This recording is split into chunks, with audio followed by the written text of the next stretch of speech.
नमस्कार दोस्तों, आप देख रहे हैं इन्वेस्ट IQ, जहां हम बात करते हैं दुनिया की उन सच्चाइयों की जो अक्सर मीडिया की हेडलाइंस से गायब होती हैं। आज का हमारा विषय है वर्ल्ड वॉर 3 की तैयारी। NATO versus Russia versus China का नया मोर्चा। क्या वाकई दुनिया एक और विश्व युद्ध की ओर बढ़ रही है? क्या यूक्रेन, ताइवान और मिडिल ईस्ट की घटनाएं केवल इत्तेफाक हैं या ये एक बड़े संघर्ष का संकेत हैं? आज हम आपको बताने वाले हैं वो पूरी जियोपॉलिटिक्स जो दिखती नहीं लेकिन दुनिया की दिशा तय कर रही है। वीडियो को अंत तक जरूर देखें क्योंकि आप जानेंगे कि इस नई जंग में भारत कहां खड़ा है और क्या इसके असर से हम बच पाएंगे या नहीं। दुनिया एक बार फिर उस मोड़ पर खड़ी है जहां इतिहास खुद को दोहराने की तैयारी कर रहा है।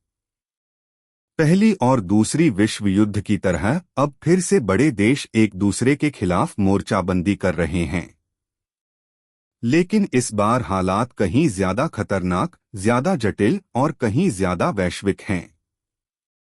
आज बात हो रही है तीसरे विश्व युद्ध की। क्या यह वाकई निकट है? क्या नाटो, रूस और चीन के बीच बनते समीकरण युद्ध का संकेत दे रहे हैं? और सबसे बड़ा सवाल, भारत जैसी उभरती ताकत इस तनाव के बीच कहां खड़ी है? साल 2022 में जब रूस ने यूक्रेन पर हमला किया तो पूरी दुनिया हिल गई। यह सिर्फ एक देश पर हमला नहीं था, बल्कि यह उस वैश्विक व्यवस्था पर सीधा प्रहार था जो द्वितीय विश्व युद्ध के बाद बनी थी। नाटो, जो कि पश्चिमी देशों का सैन्य गठबंधन है, इस हमले को सीधा खतरा मानता है। अमेरिका और यूरोप ने यूक्रेन को सैन्य और आर्थिक समर्थन देना शुरू किया। वहीं रूस को चीन, ईरान और कुछ हद तक उत्तर कोरिया जैसे देशों का नैतिक और कभी-कभी तकनीकी समर्थन मिला। यहीं से एक नया विश्व समीकरण तैयार होने लगा, नाटो बनाम रशिया प्लस चाइना। चीन, जो अब तक अपने व्यापारिक विस्तार पर ध्यान देता आया था, अब सैन्य मोर्चे पर भी आक्रामकता दिखा रहा है।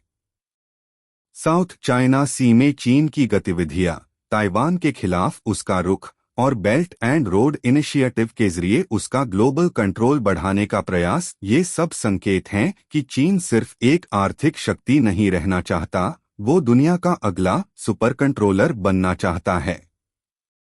वहीं नाटो और अमेरिका इसे रोकने के लिए इंडो पैसिफिक स्ट्रैटेजी पर काम कर रहे हैं, जिसमें भारत, जापान, ऑस्ट्रेलिया और दक्षिण कोरिया जैसे देश एक अहम भूमिका निभा रहे हैं।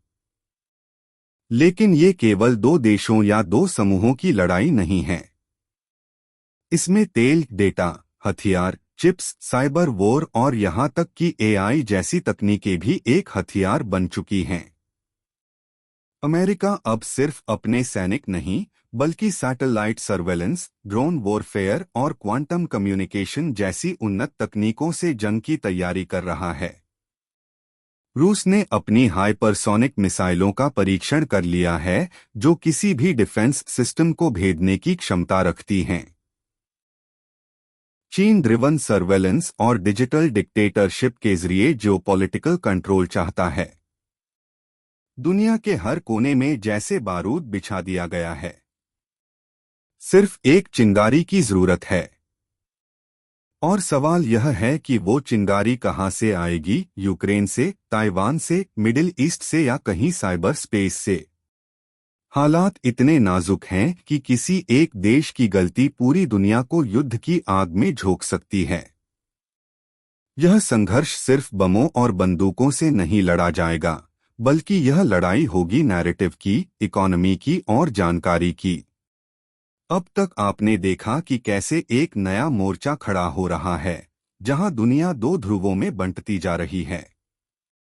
आगे के पार्ट्स में हम विस्तार से जानेंगे कि कैसे नाटो, रूस और चीन अपनी तैयारी कर रहे हैं, किन देशों की भूमिकाएं बदल रही हैं, और भारत इस पूरे टकराव में क्या रणनीति अपना रहा है। जब बात तीसरे विश्व युद्ध की होती है तो सबसे पहले ध्यान जाता है नाटो पर, यानी नॉर्थ अटलांटिक ट्रीटी ऑर्गेनाइजेशन। यह एक ऐसा सैन्य गठबंधन है जो 1949 में सोवियत यूनियन के खिलाफ बना था, लेकिन अब इसका उद्देश्य कहीं ज्यादा व्यापक हो चुका है। अमेरिका इस गठबंधन का सबसे ताकतवर सदस्य है और वही इसकी रणनीतिक दिशा तय करता है। रूस के यूक्रेन पर आक्रमण के बाद नाटो का रुख काफी आक्रामक हो गया है। पहले जो संगठन केवल रक्षात्मक भूमिका में था, अब वह रूस के खिलाफ खुले तौर पर सैन्य सहायता और सुरक्षा बढ़ाने लगा है। यूरोप के कई देश जैसे पोलैंड, जर्मनी और बाल्टिक स्टेट्स में नाटो सैनिकों की तैनाती बढ़ाई जा चुकी है। अमेरिका ने अपने रक्षा बजट में जबरदस्त बढ़ोतरी की है। पिछले कुछ वर्षों में पेंटागन ने लगभग $850 अरब का वार्षिक सैन्य बजट पास किया है, जो दुनिया में सबसे बड़ा है। इसमें सिर्फ हथियार नहीं, बल्कि artificial intelligence, hypersonic missiles, cyber defence और स्पेस कमांड जैसे क्षेत्रों पर भी जोर दिया जा रहा है। अमेरिका अब केवल जमीनी युद्ध नहीं, बल्कि मल्टीडायमेंशनल वॉरफेयर की तैयारी कर रहा है। इसमें information warfare, surveillance, economic sanctions और प्रॉक्सी वॉर जैसी रणनीतियां भी शामिल हैं। नाटो ने ईस्टर्न यूरोप में कई नई सैन्य बेस स्थापित किए हैं और उसके सर्वेलेंस ड्रोन लगातार रूस की गतिविधियों पर नजर रख रहे हैं। अमेरिका ने अपने सबसे एडवांस हथियार जैसे हिमार्स, पैट्रियट मिसाइल सिस्टम्स और F-35 फाइटर जेट्स को ईस्टर्न यूरोप में तैनात किया है। इतना ही नहीं, नाटो अब इंडो पैसिफिक क्षेत्र में भी अपनी उपस्थिति बढ़ा रहा है, जो परंपरागत रूप से उसका क्षेत्र नहीं था। यह साफ संकेत है कि नाटो अब सिर्फ रूस तक सीमित नहीं रहना चाहता, वह चीन के खिलाफ भी रणनीति बना रहा है। साइबर वॉरफेयर भी नाटो की रणनीति का एक अहम हिस्सा बन गया है। अमेरिका और उसके सहयोगी देश अब रशिया और चाइना के साइबर इंफ्रास्ट्रक्चर को टारगेट करने की योजना पर काम कर रहे हैं। क्रिटिकल इंफ्रास्ट्रक्चर जैसे पावर ग्रिड, बैंकिंग सिस्टम और कम्युनिकेशन नेटवर्क अब संभावित लक्ष्य बन चुके हैं। अमेरिका के पास NSA, नेशनल सिक्योरिटी एजेंसी जैसे संगठन हैं जो साइबर हमलों का जवाब देने और भविष्यवाणी करने की क्षमता रखते हैं। साथ ही नाटो अब ग्लोबल साउथ यानी विकासशील देशों को भी अपने पाले में लाने की कोशिश कर रहा है। भारत, ब्राजील, साउथ अफ्रीका जैसे देशों के साथ डिफेंस डायलॉग और स्ट्रैटेजिक पार्टनरशिप पर जोर दिया जा रहा है। नाटो का उद्देश्य साफ है, एक ऐसा ग्लोबल अलायंस बनाना जो चीन और रूस की चुनौती का मिलकर सामना कर सके। लेकिन क्या यह रणनीति कारगर होगी? क्या दुनिया नाटो के विस्तार को स्वीकार करेगी या इससे और अधिक संघर्ष उत्पन्न होगा? यह आने वाला समय बताएगा, लेकिन इतना तय है कि नाटो अब सिर्फ कागजी संगठन नहीं रहा, बल्कि वह फिर से एक वैश्विक सैन्य ताकत के रूप में खुद को स्थापित कर रहा है। और यही बात रूस और चीन के लिए सबसे बड़ा खतरा बन रही है। रूस और नाटो के बीच चल रही तनातनी किसी नई बात की तरह नहीं है, लेकिन यूक्रेन पर हमला करके रूस ने पूरी दुनिया को यह दिखा दिया कि वह अब कूटनीति से नहीं, ताकत से बात करेगा। व्लादिमीर पुतिन ने इस युद्ध को केवल एक सीमित सैन्य कार्रवाई नहीं बताया, बल्कि इसे पश्चिमी हस्तक्षेप के खिलाफ रूस की संप्रभुता की रक्षा बताया है। लेकिन असली खेल इससे कहीं बड़ा है। रूस चाहता है कि वह फिर से एक सुपर पावर बने और उसके प्रभाव क्षेत्र में कोई भी देश पश्चिमी गठबंधन का हिस्सा न बने। यही वजह है कि यूक्रेन, जो नाटो में शामिल होना चाहता था, रूस के लिए सबसे बड़ा खतरा बन गया। रूस की रणनीति पारंपरिक सैन्य युद्ध से कहीं आगे जा चुकी है। उसने अपनी सेनाओं को आधुनिक बनाया है और अपने परमाणु शस्त्रागार को सक्रिय रखने की चेतावनी भी कई बार दी है। हाइपरसोनिक मिसाइलें, जिन्हें पश्चिमी देशों के रक्षा सिस्टम पकड़ भी नहीं सकते, रूस के पास मौजूद हैं। इसने अपने कालिबर और जरकॉन जैसी मिसाइलों का परीक्षण कर यह साबित किया कि उसकी सैन्य ताकत सिर्फ दिखावटी नहीं है, बल्कि वह किसी भी देश के लिए सीधी चुनौती है। रूस के पास दुनिया का सबसे बड़ा प्राकृतिक गैस और तेल भंडार है और उसने यूरोप को ऊर्जा पर निर्भर बनाकर हमेशा अपने पक्ष में झुकाने की कोशिश की है। लेकिन अब जब पश्चिमी देशों ने रूस पर प्रतिबंध लगाए हैं, तो रूस ने अपना फोकस एशिया, खासकर चीन और भारत की ओर कर दिया है।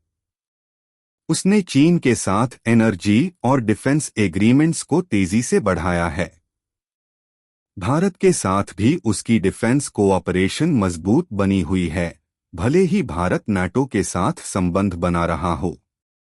रूस अब केवल एक देश नहीं, बल्कि एक वैकल्पिक ध्रुव बनना चाहता है। वह चाहता है कि पश्चिमी नेतृत्व वाली व्यवस्था को चुनौती दी जाए और इसके लिए वह ब्रिक्स एससीओ जैसे संगठनों के जरिए एक नया विश्व मंच तैयार कर रहा है। पुतिन की यह सोच साफ है, मल्टीपोलर वर्ल्ड, यानी ऐसा विश्व जहां केवल अमेरिका या नाटो का दबदबा न हो, बल्कि हर क्षेत्रीय शक्ति की भूमिका हो।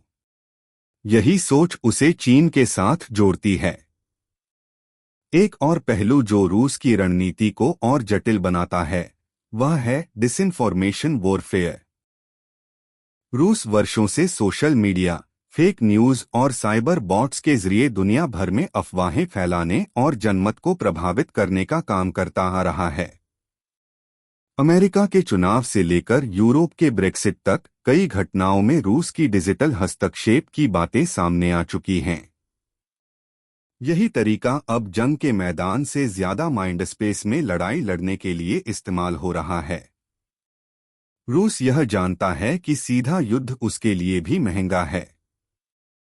इसलिए वह proxy Wars, energy diplomacy, cyber manipulation और रीजनल इंस्टेबिलिटी जैसे टूल्स का इस्तेमाल कर रहा है। पुतिन की रणनीति युद्ध से अधिक डर फैलाने और प्रतिद्वंदी को मानसिक रूप से तोड़ने की है। इसलिए जब दुनिया सोचती है कि युद्ध खत्म हो जाएगा, पुतिन तभी एक नई चाल चल देता है।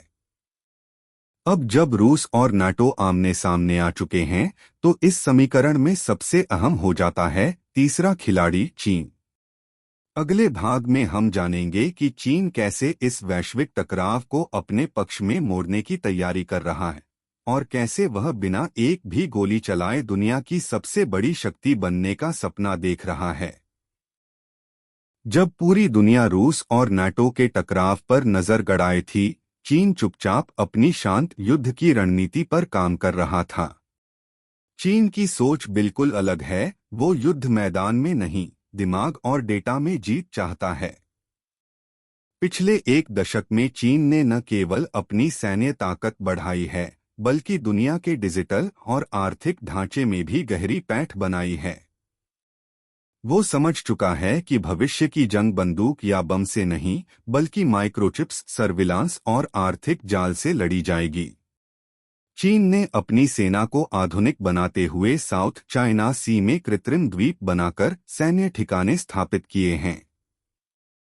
ताइवान को लेकर उसका रवैया बेहद आक्रामक है। उसके फाइटर जेट्स और युद्धपोत नियमित रूप से ताइवान की सीमा के पास देखे जाते हैं। ये सारी गतिविधियां सिर्फ दिखावा नहीं, बल्कि उसकी तैयारी का हिस्सा हैं। इसके साथ ही चीन के पास दुनिया की सबसे बड़ी नेवी और दूसरी सबसे बड़ी वायुसेना है, जो उसे एक खतरनाक खिलाड़ी बनाती है। लेकिन चीन की असली ताकत उसकी टेक्नोलॉजी है। वावे, टिकटॉक और अन्य चीनी ऐप्स से वह पूरी दुनिया का डेटा इकट्ठा कर रहा है। चीन मानता है डेटा ही अगला हथियार है। वह एआई, सर्वेलेंस और साइबर वॉरफेयर में भारी निवेश कर रहा है। उसका सोशल क्रेडिट सिस्टम नागरिकों पर नियंत्रण रखने का ऐसा तंत्र है, जो पूरी दुनिया में चर्चा का विषय बन चुका है। इसी के साथ चीन ने डिजिटल सिल्क रोड की शुरुआत की है, जिसके जरिए वह अफ्रीका, एशिया और यूरोप के देशों को तकनीकी मदद देकर अपनी पकड़ बना रहा है। दूसरी ओर उसकी आर्थिक रणनीति भी बेहद चालाकी भरी है। Belt and road initiative (BRI) के तहत वह देशों को इंफ्रास्ट्रक्चर प्रोजेक्ट्स के लिए कर्ज देता है और जब वे चुका नहीं पाते तो चीन वहां के बंदरगाह, रेल लाइनें और एयरपोर्ट अपने कब्जे में ले लेता है। श्रीलंका का हम्बनटोटा पोर्ट इसका ज्वलंत उदाहरण है। इसी तरीके से चीन अफ्रीका के कई हिस्सों में भी अपनी मौजूदगी मजबूत कर चुका है। इस सारी रणनीति का उद्देश्य है अमेरिका और नाटो को बिना जंग के पराजित करना। चीन जानता है कि सीधा युद्ध अमेरिका से जीतना आसान नहीं, लेकिन अगर वो पूरी दुनिया की अर्थव्यवस्था, तकनीक और संसाधनों पर नियंत्रण पा ले तो किसी युद्ध की जरूरत नहीं बचेगी। यही चीन की साइलेंट वॉर है, जो बाहर से शांत लेकिन अंदर से खतरनाक है। अब जब रूस और चीन दोनों अपने अपने मोर्चों पर सक्रिय हैं, तो इस पूरे संघर्ष में भारत की भूमिका सबसे जटिल और अहम हो जाती है। क्या भारत किसी का पक्ष लेगा या स्वतंत्र नीति अपनाएगा? यही जानेंगे हम अगले भाग में। भारत आज एक ऐसे चौराहे पर खड़ा है जहां उससे उम्मीद की जा रही है कि वह किसी एक पक्ष का चुनाव करे, या तो पश्चिमी देशों का नेतृत्व करने वाले नाटो के साथ जाए या फिर रूस और चीन की नई धुरी के साथ खड़ा हो। लेकिन भारत की विदेश नीति हमेशा से रणनीतिक स्वायत्तता पर आधारित रही है, जिसका अर्थ है कि भारत किसी एक गुट में शामिल नहीं होगा, बल्कि अपने राष्ट्रीय हितों के अनुसार निर्णय लेगा। इसी नीति के तहत भारत ने यूक्रेन रूस युद्ध के दौरान संयम दिखाया, पश्चिमी दबावों के बावजूद रूस की आलोचना से परहेज किया और लगातार दोनों पक्षों से संवाद बनाए रखा। भारत के लिए यह स्थिति आसान नहीं है। एक ओर अमेरिका और नाटो भारत को इंडो पैसिफिक रणनीति में शामिल करना चाहते हैं।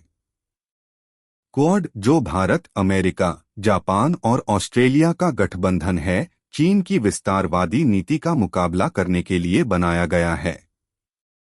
भारत की भागीदारी इसमें महत्वपूर्ण है क्योंकि वह एशिया की सबसे बड़ी लोकतांत्रिक शक्ति है और उसकी नौसेना हिंद महासागर क्षेत्र में मजबूत पकड़ रखती है।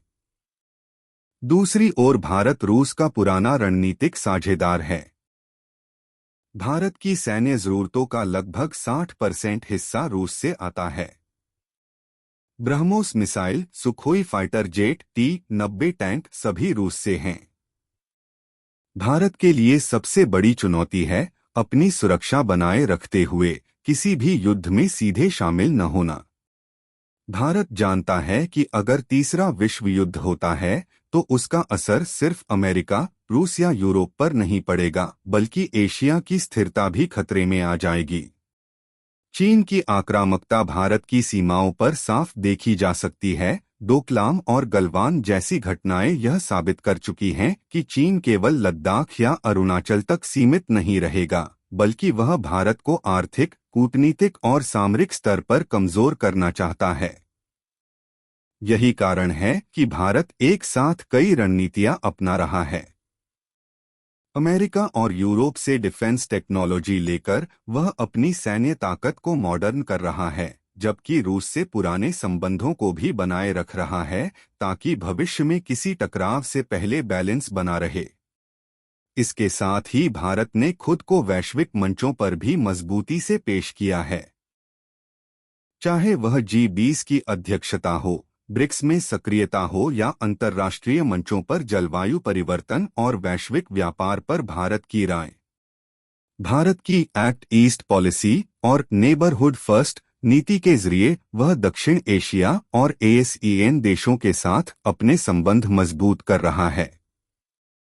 यह प्रयास भारत को न केवल एक क्षेत्रीय ताकत बनाते हैं, बल्कि उसे चीन की बढ़ती पकड़ को संतुलित करने में भी मदद करते हैं। वहीं भारत के बढ़ते डिजिटल और स्पेस प्रोग्राम्स जैसे इसरो के मिशन और डिजिटल इंडिया की सफलता उसे एक तकनीकी शक्ति भी बनाते हैं। भारत आज न तो केवल एक विकासशील देश है और न ही सिर्फ एक तटस्थ पर्यवेक्षक, वह अब एक वैश्विक शक्ति के रूप में उभर रहा है, जिसकी भूमिका केवल प्रतिक्रिया देने तक सीमित नहीं रह गई, बल्कि अब वह नीतियां तय करने और दिशा दिखाने की स्थिति में है।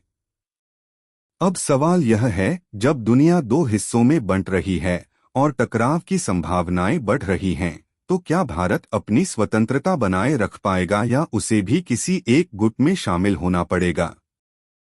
दुनिया के विभिन्न हिस्सों में चल रही अस्थिरता अब महज क्षेत्रीय संकट नहीं रह गई है, बल्कि वे अब वैश्विक शक्ति संतुलन को प्रभावित करने वाले मोर्चे बन चुके हैं। यूक्रेन का युद्ध तो दुनिया के सामने खुलकर आ चुका है, लेकिन इसके अलावा कई ऐसे स्थान हैं जहां हलचल एक नई वैश्विक जंग की जमीन तैयार कर रही है। इन मोर्चों में ताइवान, ईरान इजराइल तनाव, उत्तर कोरिया का मिसाइल परीक्षण, अर्मेनिया अजरबैजान संघर्ष और अफ्रीका में बढ़ती रूस चीन गतिविधियां शामिल हैं। ताइवान पर चीन का दावा पुराना है, लेकिन अब उसकी आक्रामकता बढ़ती जा रही है। चीन बार बार ताइवान की सीमा में अपने फाइटर जेट भेजता है, समुद्र में युद्धपोत तैनात करता है और साइबर अटैक के जरिए वहां की रक्षा व्यवस्था को कमजोर करता है। अमेरिका, जो ताइवान का सबसे बड़ा रक्षक माना जाता है, अब उसे हथियार और ट्रेनिंग सपोर्ट दे रहा है। यह एक ऐसा तनाव है जो किसी भी क्षण युद्ध में बदल सकता है। और अगर चीन ने ताइवान पर हमला किया, तो अमेरिका की सीधी भागीदारी लगभग तय है, जिसका अर्थ होगा एक वैश्विक सैन्य टकराव। दूसरा मोर्चा है मिडिल ईस्ट, जहां ईरान और इजराइल के बीच तनातनी लगातार बढ़ रही है। ईरान का परमाणु कार्यक्रम और इजराइल की बार बार की गई चेतावनी इस क्षेत्र को एक विस्फोटक स्थिति में ले आई है। यदि यहां युद्ध होता है तो पूरी दुनिया की तेल आपूर्ति प्रभावित होगी और यह आर्थिक संकट को और गहरा कर देगा। अमेरिका, जो इजराइल का समर्थन करता है, और रूस, जो ईरान के साथ खड़ा दिखता है, इन दोनों के टकराव के संकेत मिडिल ईस्ट में भी साफ दिखने लगे हैं। उत्तर कोरिया, जो पहले हास्यास्पद बयान और सीमित परीक्षणों तक सीमित था, अब बार बार लंबी दूरी की मिसाइलें दाग रहा है। उसका ये कदम न केवल दक्षिण कोरिया और जापान के लिए, बल्कि अमेरिका के लिए भी खतरे का संकेत है। उत्तर कोरिया के पास अब परमाणु हथियार हैं, और अगर उसका समर्थन चीन और रूस से मिला, तो एशिया में एक और मोर्चा खुल सकता है। अर्मेनिया और अजरबैजान के बीच नागोर्नो काराबाख को लेकर विवाद फिर से उभर रहा है। इस क्षेत्र में रूस की प्रभावी भूमिका रही है, लेकिन तुर्की का अजरबैजान को समर्थन और पश्चिमी देशों की रुचि इस क्षेत्र को एक और संघर्ष बिंदु बना सकती है। इसके साथ साथ अफ्रीका में रूस की वैगनर ग्रुप और चीन की आर्थिक घुसपैठ अब वहां की सरकारों को भी युद्ध की दिशा में धकेल रही है। इन सभी मोर्चों की सबसे खतरनाक बात यह है कि इनमें से कोई भी संघर्ष स्थानीय नहीं रहेगा। जैसे ही एक देश हमला करता है, जवाब देने के लिए वैश्विक गठबंधन सक्रिय हो जाते हैं। यही वह स्थिति है जहां से तीसरे विश्व युद्ध की वास्तविकता शुरू होती है। युद्ध केवल बम और गोलियों से नहीं, बल्कि संसाधनों, सूचना, साइबर स्पेस और आर्थिक नियंत्रण से लड़ा जा रहा है। दुनिया एक मल्टीफ्रंट कॉन्फ्लिक्ट की ओर बढ़ रही है, जहां एक साथ कई हिस्सों में आग भड़क सकती है।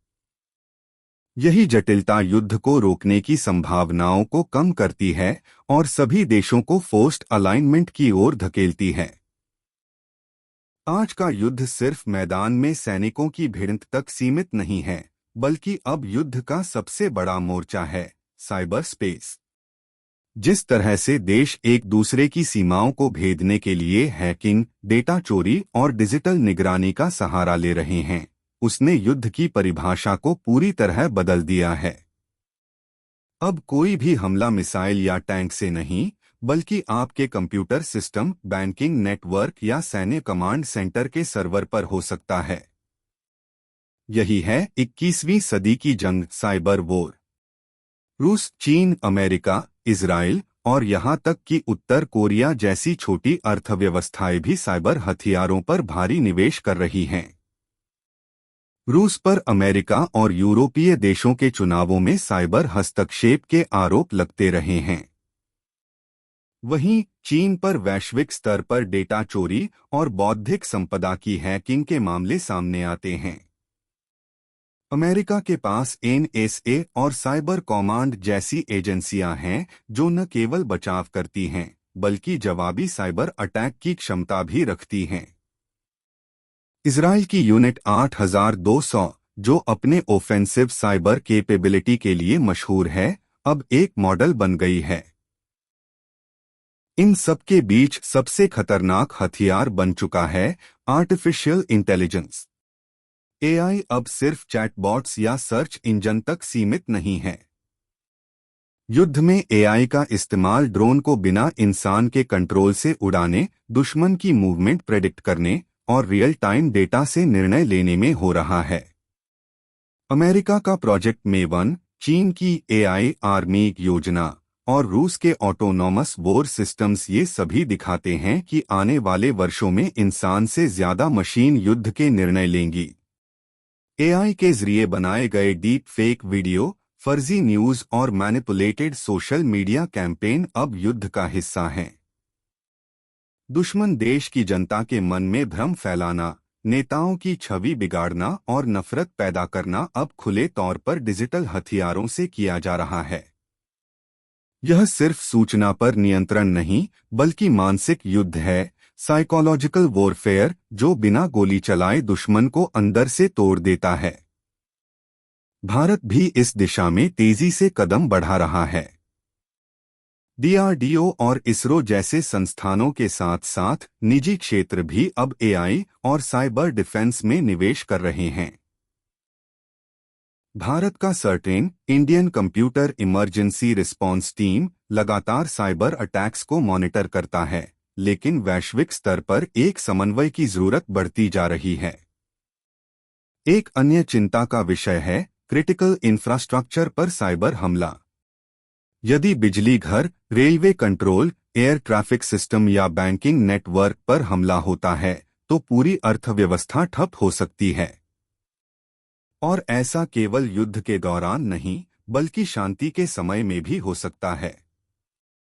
यह नई लड़ाई है जहां ना सायरन बजते हैं, ना बम गिरते हैं, लेकिन एक कोड, एक वायरस या एक क्लिक लाखों लोगों की जिंदगी पर असर डाल सकता है। ऐसे में आने वाले समय में युद्ध केवल हथियारों की होड़ नहीं रह जाएगा बल्कि डेटा, एल्गोरिद्म और कृत्रिम बुद्धिमत्ता का अखाड़ा बन जाएगा। अब यह सवाल नहीं है कि साइबर युद्ध होगा या नहीं, असली सवाल यह है कि हम इसके लिए कितने तैयार हैं। जब बात युद्ध की होती है तो ज्यादातर लोग टैंक, मिसाइल और फौज की बात करते हैं, लेकिन असली युद्ध अब करेंसी और व्यापार के मैदान में लड़ा जा रहा है। अमेरिका दशकों से डॉलर के बल पर दुनिया की अर्थव्यवस्था को नियंत्रित करता आया है। डॉलर केवल मुद्रा नहीं बल्कि एक रणनीतिक हथियार है। जब भी अमेरिका किसी देश पर प्रतिबंध लगाता है, वह उसकी डॉलर आधारित प्रणाली को रोक देता है।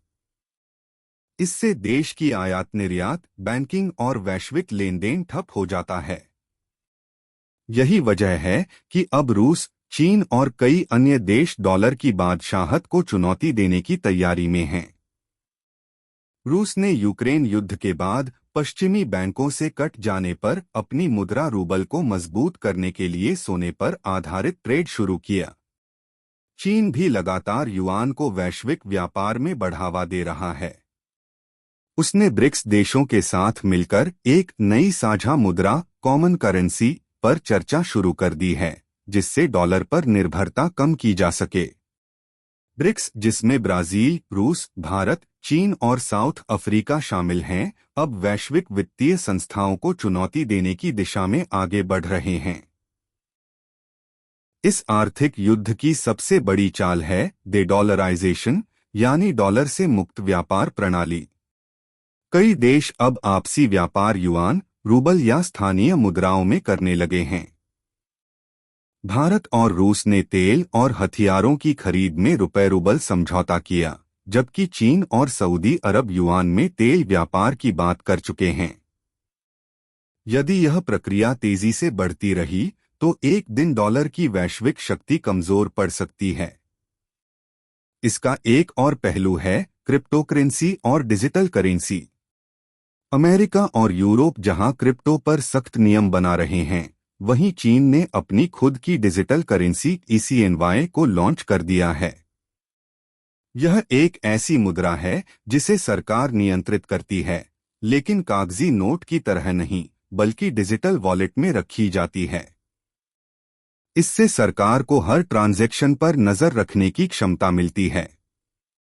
रूस और ईरान भी ऐसी डिजिटल करेंसीज पर काम कर रहे हैं ताकि अमेरिका की स्विफ्ट प्रणाली से बचा जा सके। लेकिन इस सब का असर केवल वित्तीय नहीं, बल्कि रणनीतिक होता है। यदि अमेरिका अपनी आर्थिक शक्ति खो देता है, तो वह युद्ध या प्रतिबंध के जरिए देशों को नियंत्रित नहीं कर पाएगा। दूसरी तरफ अगर चीन और रूस जैसे देश मिलकर नई अर्थव्यवस्था बना लेते हैं, तो वैश्विक शक्ति संतुलन पूरी तरह बदल सकता है। भारत भी इस नई लड़ाई में अहम भूमिका निभा रहा है। डिजिटल रुपया की शुरुआत, UPI का वैश्विक विस्तार और विदेशी मुद्रा भंडार को मजबूत बनाना, ये सभी कदम भारत को भविष्य के आर्थिक युद्धों के लिए तैयार कर रहे हैं। लेकिन भारत को संतुलन बनाना होगा। वह डॉलर आधारित सिस्टम का हिस्सा भी है और नए विकल्पों की तलाश में भी। आज आर्थिक प्रतिबंध, करेंसी का वर्चस्व और भुगतान प्रणाली नए हथियार बन चुके हैं। युद्ध अब केवल बॉर्डर तक सीमित नहीं, बल्कि बटुए और बैंक तक पहुंच चुका है। और जब पैसा हिलता है तो सत्ता की नींव भी डगमगाने लगती है। अगर कोई पूछे कि युद्ध की सबसे प्रभावशाली गोली कौन सी होती है, तो जवाब होगा सूचना। आज का युद्ध सिर्फ बंदूकों से नहीं, बल्कि खबरों, वायरल वीडियो और झूठे नैरेटिव से लड़ा जा रहा है। प्रोपेगंडा अब किसी तानाशाही का हथियार नहीं, बल्कि लोकतांत्रिक देशों में भी हथियार के रूप में इस्तेमाल हो रहा है। इसे फैलाने का सबसे बड़ा जरिया है मीडिया और सोशल मीडिया। रूस यूक्रेन युद्ध ने यह साफ कर दिया है कि खबरें कैसे एक हथियार बन सकती हैं। रूस ने अपने देश में एक तरफा नैरेटिव बनाए रखा। यह दिखाया गया कि यूक्रेन नाजी विचारधारा फैला रहा है और रूस शांति स्थापना के लिए कार्रवाई कर रहा है। दूसरी तरफ पश्चिमी मीडिया ने रूस को क्रूर आक्रमणकारी के रूप में पेश किया। दोनों तरफ जनता को उस रूप में जानकारी दी गई जो उनके हक में हो। सच्चाई कहीं बीच में दब गई। अब प्रोपेगंडा केवल अखबारों और टीवी चैनलों तक सीमित नहीं है, बल्कि इंस्टाग्राम रील्स, यूट्यूब शॉर्ट्स और ट्विटर X थ्रेड्स तक पहुंच चुका है।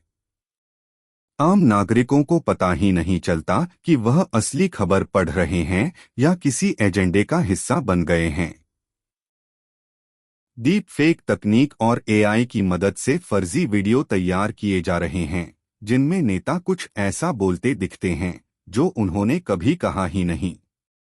इससे जनता की सोच को मोड़ा जा सकता है, हिंसा को बढ़ाया जा सकता है और यहां तक कि सरकारें गिराई जा सकती हैं। चीन का ग्रेट फायरवॉल मॉडल दुनिया भर के अधिनायकवादी शासन के लिए आदर्श बन गया है। वहां की जनता केवल वही देखती है जो सरकार उन्हें दिखाना चाहती है। वहीं रूस ने अपने नागरिकों की मीडिया पहुंच सीमित कर दी है। दूसरी तरफ पश्चिमी देश भी अपनी जनता को एक विशेष दृष्टिकोण से दुनिया दिखाते हैं। यही कारण है कि एक ही घटना को दुनिया के अलग अलग हिस्सों में अलग अलग तरीके से दिखाया जाता है। भारत में भी मीडिया को लेकर सवाल उठते रहे हैं। कुछ चैनलों पर राष्ट्रवाद का जोर होता है, तो कुछ पर अंतर्राष्ट्रीय एजेंडा। सोशल मीडिया पर चलने वाले हैशटैग, ट्रेंड्स और वायरल क्लिप्स भी कई बार किसी खास पक्ष के लिए काम करते हैं।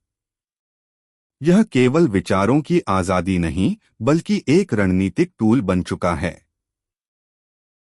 यही वजह है कि चुनाव, आंदोलन या अंतर्राष्ट्रीय नीतियों पर जनता की राय अब मीडिया द्वारा गढ़ी जाती है। इन सब के बीच इंफॉर्मेशन वॉरफेयर अब सैन्य पाठ्यक्रमों का हिस्सा बन चुका है। अमेरिका, चीन और रूस जैसे देशों में यह बाकायदा एक यूनिट के रूप में काम करता है, जो केवल दुश्मन देश की जनता को प्रभावित करने के लिए होता है।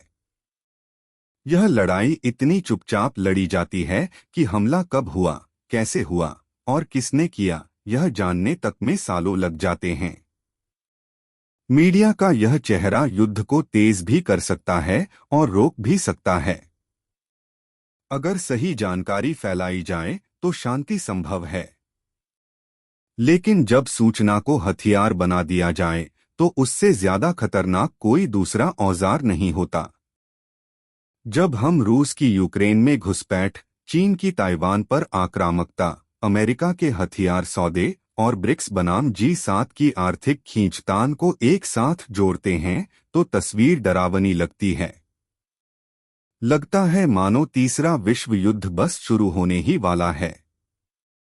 लेकिन सवाल ये उठता है, क्या यह सब वाकई एक पूर्ण युद्ध की ओर इशारा करता है या यह वैश्विक शक्तियों द्वारा रची गई एक ऐसी रणनीति है जिससे वे जनता, मीडिया और बाजार को कंट्रोल कर सकें? इतिहास बताता है कि जब भी विश्व युद्ध हुआ, उसका कारण केवल एक घटना नहीं थी।